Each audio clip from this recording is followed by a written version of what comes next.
કોંગ્રેસ દ્વારા ગત 15મી જૂનના રોજ કિસાન અધિકાર યાત્રા કરવામાં આવી હતી અને એ યાત્રાના અંત બાદ જે પ્રકારે હોબાળો થયો હતો ત્યાર પછી પ્રશ્ન ઉઠી રહ્યા હતા કે ખેડૂતોનો આ જે વીજ લાઈનનો પ્રશ્ન છે એ મુદ્દાને લઈને કોંગ્રેસ પોતાની લડત જે છે એ ચાલુ રાખશે કે કેમ, કારણ કે ખેડૂતોની આ જે લડત છે, ખેડૂતોની આ જે સમસ્યા છે એનું સમાધાન તો હજુ સુધી આવી નથી શક્યું.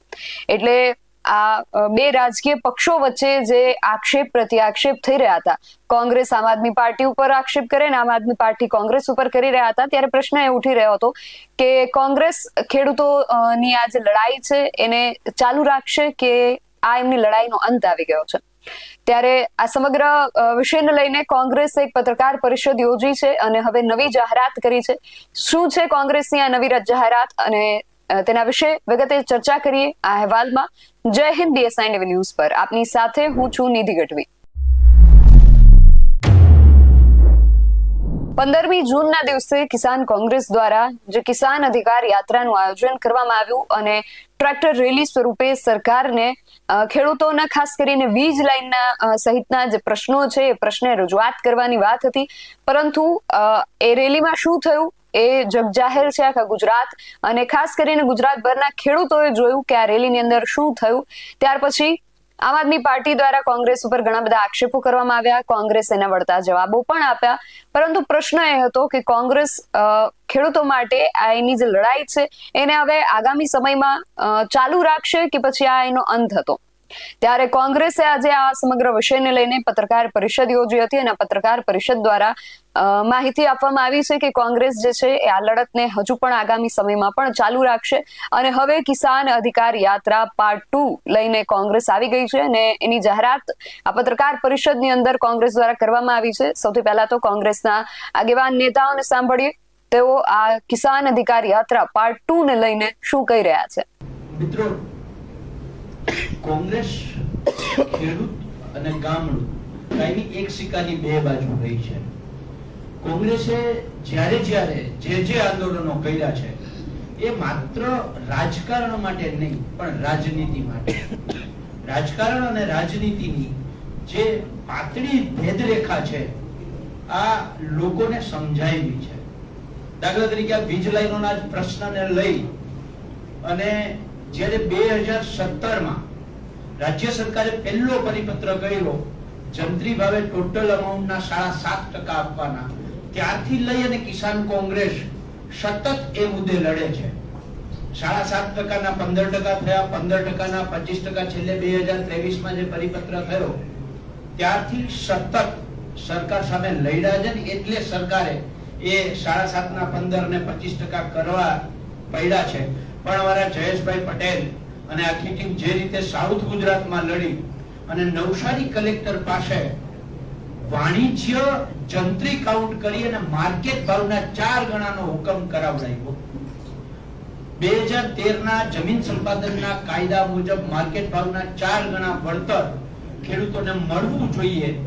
આ બાબતે ડાયરેક્ટ આંદોલન કરવાની જગ્યાએ કિસાન કોંગ્રેસ, કિસાન સંઘર્ષ સમિતિ, કોંગ્રેસ પક્ષે ગુજરાતના અલગ અલગ 100 ગામોમાં જાહેર સભાઓ કરી, મીટિંગો કરી, સમજાવ્યું, કલેક્ટરો પાસે કાયદાકીય ચર્ચા કરી અને એનાથી આગળ ગુજરાતના ખેડૂતના દીકરાઓને વીજ લાઈનોના 1885 નો ટેલિગ્રાફ એક્ટ, 2003 ઇલેક્ટ્રિસિટી એક્ટ અને 2013 જમીન સંપાદનના કાયદાની કઈ કલમ ખેડૂતને ક્યાં કેવી રીતે ઉપયોગી થાય એના માટે 2 દિવસનો સેમિનાર કર્યો. આટલા પ્રયત્નો અને હારે ખેડૂતોની વચ્ચે જઈને સમજાવ્યા. જ્યાં કંપનીઓ કામ કરતી હતી, અનલીગલી કામ કરતી હતી, ત્યાં લાલજીભાઈ હોય, જિગ્નેશભાઈ હોય, જયેશભાઈ હોય, મહેશભાઈ રાજકોટિયા હોય, પાલભાઈ હોય, ત્યાં ખેડૂતોની વચ્ચે જઈને કંપનીઓ સામે દલીલ કરીને કામ બંધ કરાવડાવ્યું. અને આ સખત પ્રયાસોના અંતે એવું લાગ્યું કે હવે સરકારને જગાડવાનો અને સરકાર પાસેથી માંગવાનો સમય આવ્યો છે. એટલા માટે કે સ્થાનિક સ્વરાજ્યની ચૂંટણી પછી ગુજરાતના 14 જિલ્લાઓમાં કલેક્ટરોએ ખેડૂતોને નોટિસો આપી, 6 જિલ્લાઓમાં કંપનીઓએ કામ ચાલુ કર્યા એક હારે. ત્યારે ગુજરાતના ખેડૂતોની વચ્ચે જઈને કહ્યું, ચલો ગાંધીનગર. જેમ ચલો દિલ્હીનો નારો 3 કૃષિ કાયદા વચ્ચે આપ્યો હતો, એવી જ રીતે ચલો ગાંધીનગરનો નારો આપ્યો. જેમ 3 કાળા કાયદા વખતે હરિયાણા બોર્ડર, રાજસ્થાન બોર્ડર અને ઉત્તર પ્રદેશ બોર્ડરે રોકી દીધા, દિલ્હી ન પહોંચવા દીધા, એમ ચલો ગાંધીનગરનો નારો આપ્યો તો કદાચ અમે કહ્યું હતું કે જ્યાં રોકે ત્યાં અમે રોકાઈ જઈશું. એ પદ્ધતિથી લડ્યા પછી કોઈ કે કઈ કે એમાં હવનમાં હાડકા નાખવાનું કામ કર્યું, એમાં મારે પડવું નથી, પણ એનાથી થાયકા નથી, હાયરા નથી. કોંગ્રેસ હંમેશા ખેડૂતો માટે લડતી રહી છે. એ દેવા માફીની વાત હોય તો કોંગ્રેસે જ કર્યા છે. એટલે આ વીજ લાઈનોના પ્રશ્ને સખત અને સતત જ્યાં સુધી રાજ્ય સરકાર 2013 જમીન સંપાદનના કાયદા મુજબ માર્કેટ ભાવના 4 ગણું એ વાણિજ્ય જંત્રી મુજબ આપવાનું પોલિસી ન બનાવે ત્યાં સુધી લડવું છે. અમે ત્યારે ઓપ્શન આપ્યા હતા સરકારને, અત્યારે આપીએ છીએ કે માર્કેટ ભાવના 4 ગણું વાણિજ્ય જંત્રી મુજબ, અથવા માસિક ભાડું એક પોલ દીઠ 50,000 અથવા તો વન ટાઈમ સેટલમેન્ટ 2 કરોડ રૂપિયા ખેડૂતને આપવામાં આવે. અને એની હારે હારે જે રાજ્ય સરકાર વિચારતી જ નથી કે જે ખેડૂતના ખેતરમાંથી વીજ લાઈન પસાર થાય છે ત્યાં ખેડૂતનો દીકરો, દીકરી કે ખેડૂતની માં કે બાપ કે ખેડૂતનો મજૂર ક્યારે ઉપરથી તાર પડે અને એ કંધોતર ગુમાવવાનો વારો આવે છે, ક્યારે ઉપરથી તણખો જરે અને આખે આખું ઘઉંનું ખેતર સાફ થઈ જાય છે. આ બાબતે રાજ્ય સરકારે સૌ પહેલા પોલિસી બનાવવી જોઈએ. જે સરકાર એ બાબતે વિચારતી જ નથી. એટલે સરકારને અમે કહીએ છીએ કે માત્ર વળતર જ નહીં, વળતર કરતા મહત્વનું છે અમારા જીવનો જોખમ, અમારા પાકનો જોખમ. એટલે એના માટે તમે પોલિસી બનાવો. અને આ માંગો સાથે આવતી 26 તારીખે વ્રજવાણીથી ચાલુ કરી ભગવાન દ્વારકાધીશના ફરિયાદ કરવા જવી છે. હે દ્વારકાધીશ, અમે આ સરકારને કઈ કઈને થાક્યા છે. જે રામના નામે જે સરકાર બની છે, ધર્મના નામે જે સરકાર બની છે, એ સરકાર અમે ખેડૂતો રાત્રે સૂતા પહેલા રામનું નામ લઈએ છીએ, સવારે ઉઠીને રામનું નામ લઈએ છીએ, અમે હળ હાંકતા હાંકતા ઠેહ લાગે તોય રામનું નામ લઈએ છીએ. એ જ સરકાર આ ખેડૂતનું સાંભળતી નથી. એટલે હે દ્વારકાધીશ, આ સરકારને સદબુદ્ધિ આપો અને એના માટે ભગવાન દ્વારકાધીશની ધજા વ્રજવાણીથી માથે લઈ અને દ્વારકાધીશને ધજા અર્પણ કરી અને દ્વારકાધીશને સુદામા રૂપી ખેડૂત દ્વારકાધીશના શરણે જઈ અને ફરિયાદ કરવાનું અમે એક ગુજરાત કિસાન કોંગ્રેસ અને સાથે સાથે જે કોઈ સંગઠનો, સંઘર્ષ સમિતિ અને જેને ખેડૂતનું હિત છે એ તમામ લોકો સાથે મળી અને દ્વારકાધીશ જવાના છીએ. આ બાબતે વધારે આખો રૂટ કેવી રીતે એનું વિસ્તૃત માહિતી લાલજીભાઈને આપવા માટે વિનંતી કરું છું. લાલજીભાઈ વાત કરી લઈએ, જયેશભાઈ વાત કરી લઈએ અને ત્યાર પછી તમારા પ્રશ્નો પણ પતી જાય. પછી એક ખૂબ મહત્વની અલગ જ બાબત આ વીજ લાઈનો બાબતે મારે આપ સૌ મીડિયા સમક્ષ મૂકવી છે. એટલે હું લાલજીભાઈને આમંત્રણ આપું છું.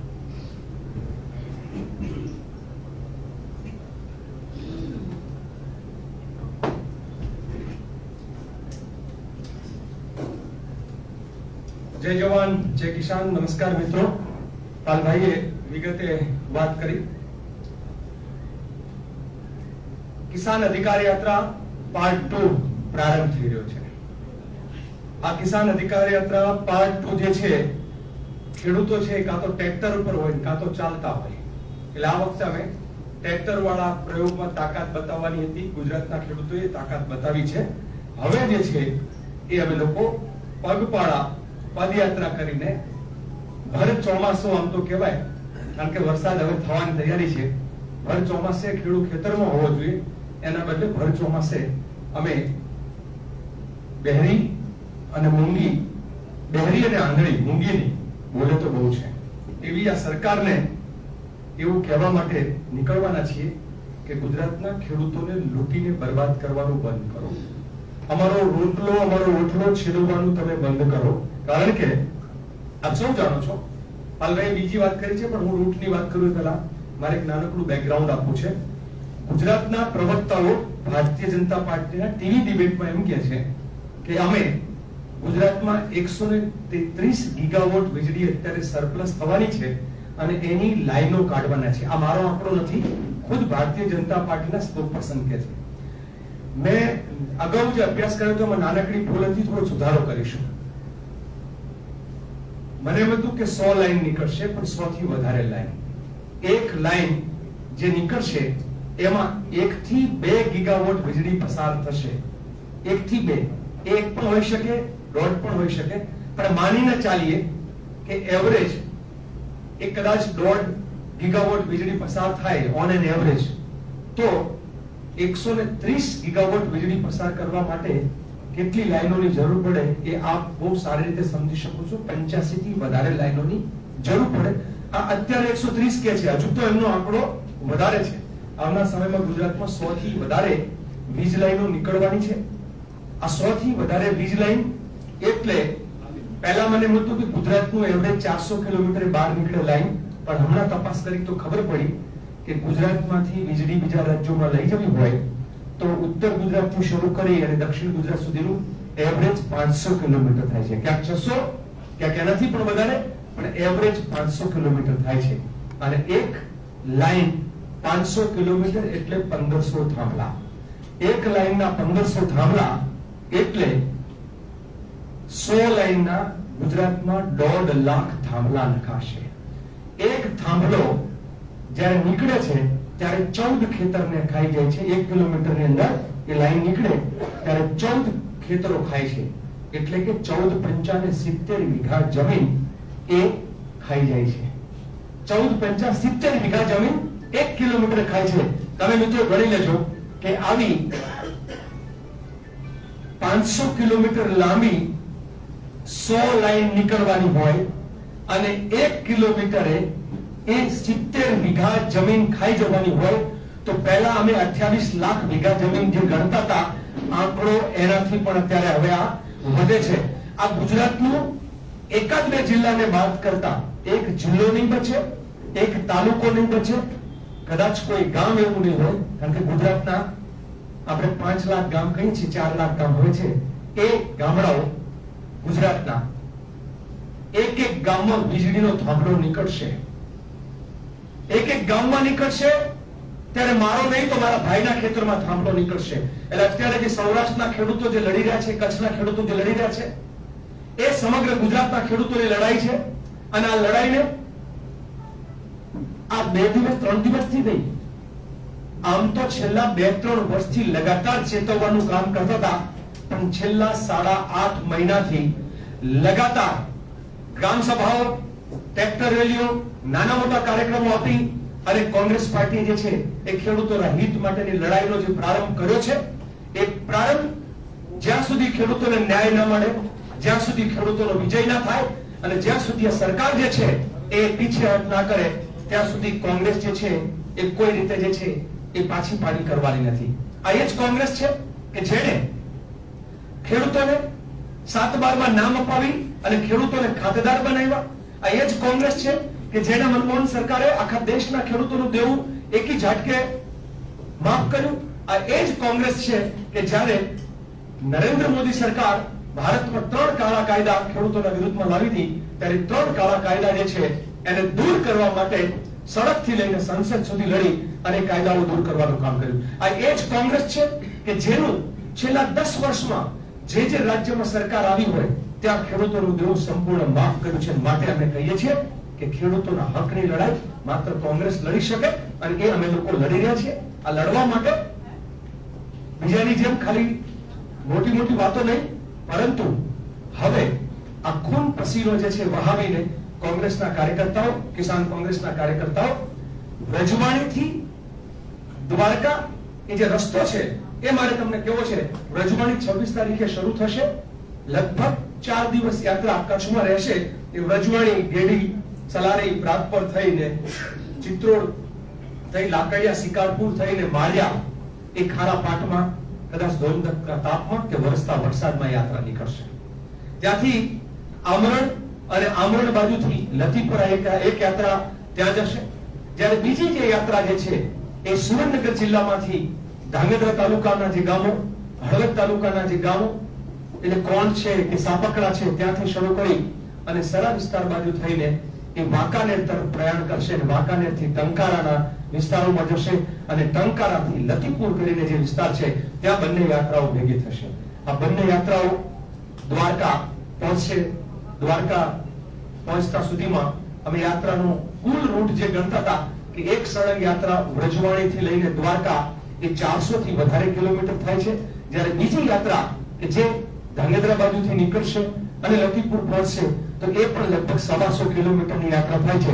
એટલે અમે પગે ચાલીને લોકોની વચ્ચે 550 કિલોમીટર જશું અને દ્વારકાના નાથને કહેશું જઈને કે જ્યારે તમને આગળ કરીને ગાંધીનગરની ગાદીએ બેઠેલી સરકાર હવે એ જ અમને લૂંટવા બેઠી છે, ત્યારે તમે જે મહાભારતના યુદ્ધમાં એ 5 ગામ આપવાની ના પાડનાર કૌરવોને ફરી એક વખત કહેવાની જરૂર છે કે ખેડૂતોના ખેતર જે છે એમાં તમે વચ્ચે નાખીશું. પાલભાઈ બહુ જ મહત્વની વાત કદાચ તમે કહેવાનું રહી ગયું છે.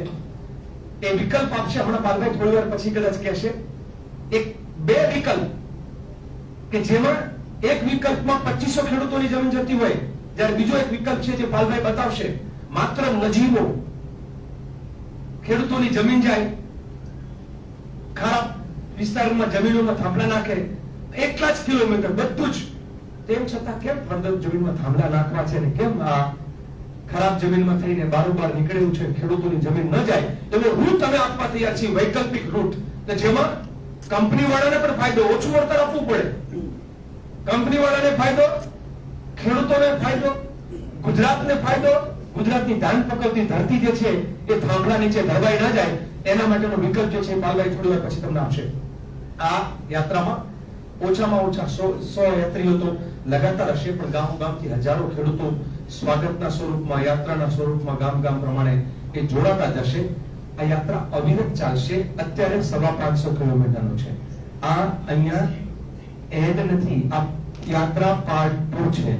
જ્યાં સુધી ગુજરાતના ખેડૂતોને એને ન્યાય નહીં મળે ત્યાં સુધી કિસાન કોંગ્રેસનો એક કાર્યકર્તા અને કોંગ્રેસનો એક અમારો કાર્યકર્તા જે છે એ જંપીને નહીં બેસે. ખેડૂતોની સાથે લગાતાર લડશું. સરદાર પટેલ જેમ ખેડા અને બારડોલી સત્યાગ્રહ કર્યો તો એમ અમે આ ગુજરાતના ખેડૂતોનો સત્યાગ્રહ છે ચાલુ રાખશું. ધન્યવાદ મિત્રો. જયેશભાઈને વિનંતી કરું કે અમારા આગળની વાત મૂકશે.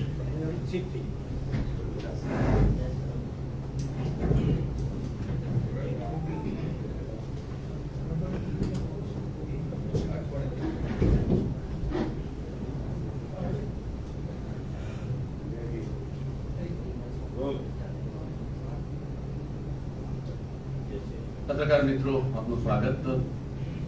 સાથી લાલજીભાઈ, પાલભાઈ, બચુભાઈ, મહેશભાઈ, મનીષભાઈ, 15મી જૂનની યાત્રા પછી અને ત્યાં અગાઉ નક્કી કર્યા મુજબ અમે લોકો ટાવર લાઇનના પ્રશ્ને જ્યાં સુધી ગુજરાત સરકાર, ભારત સરકાર કોઈ યોગ્ય નીતિ નહીં બનાવે ત્યાં સુધીના સતત કાર્યક્રમો આપવા માટે કિસાન કોંગ્રેસ અને કિસાન સંઘર્ષ સમિતિ દ્વારા નક્કી કરવામાં આવ્યું હતું. 15 જૂનની યાત્રા જે ગુજરાતના ખેડૂતના ઇતિહાસમાં ખૂબ સફળ થઈ અને ઐતિહાસિક રહી.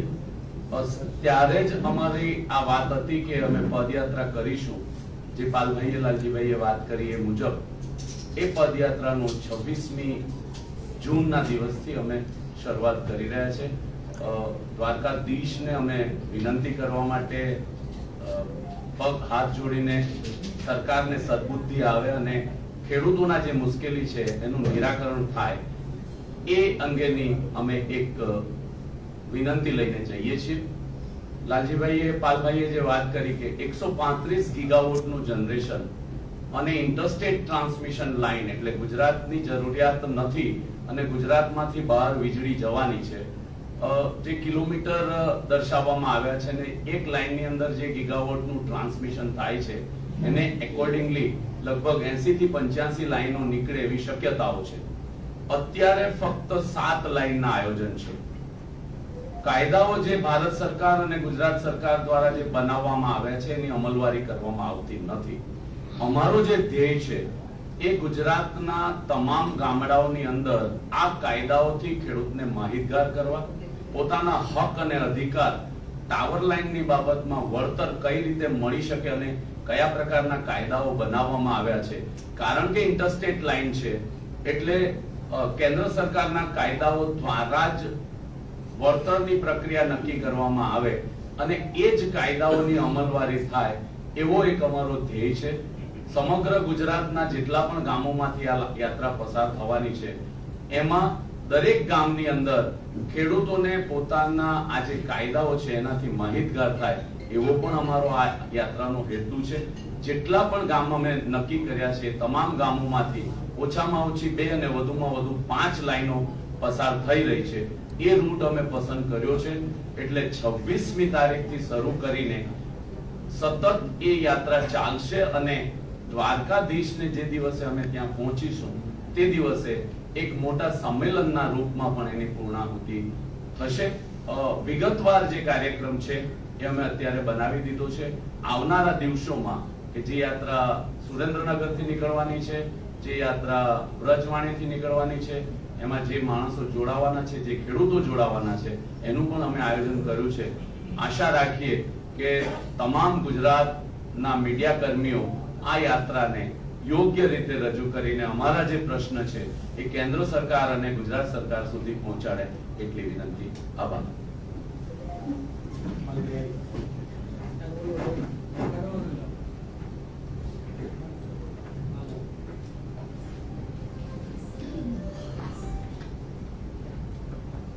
મિત્રો, આ મેપ હું આપું એની પહેલા તો જેતપર ગામને જે અત્યારે આંદોલન ચાલે છે એક ગામનું, એ ગામને અમે ખૂબ ખૂબ અભિનંદન આપીએ છીએ, બિરદાવીએ છીએ. અને હારે હારે અમે જેમ કહ્યું હતું કે જ્યાં આમંત્રણ ન હોય ત્યાં જવાની અમારી ભક્તિ નથી. બિન રાજકીય કરે છે ત્યાં જઈને ખલેલ કરવા અમે કોઈની જેમ માંગતા નથી, એટલે ખલેલ નથી કરતા. પણ અમારી જે કાર્યકરો છે કોંગ્રેસના, એ તમામ કોંગ્રેસના કાર્યકરો ત્યાં એ લોકોની સાથે ખંભેથી ખંભો મિલાવી અને જેતપર ગામને સમર્થન કરે છે ને અમે સમર્થન કરીએ છીએ.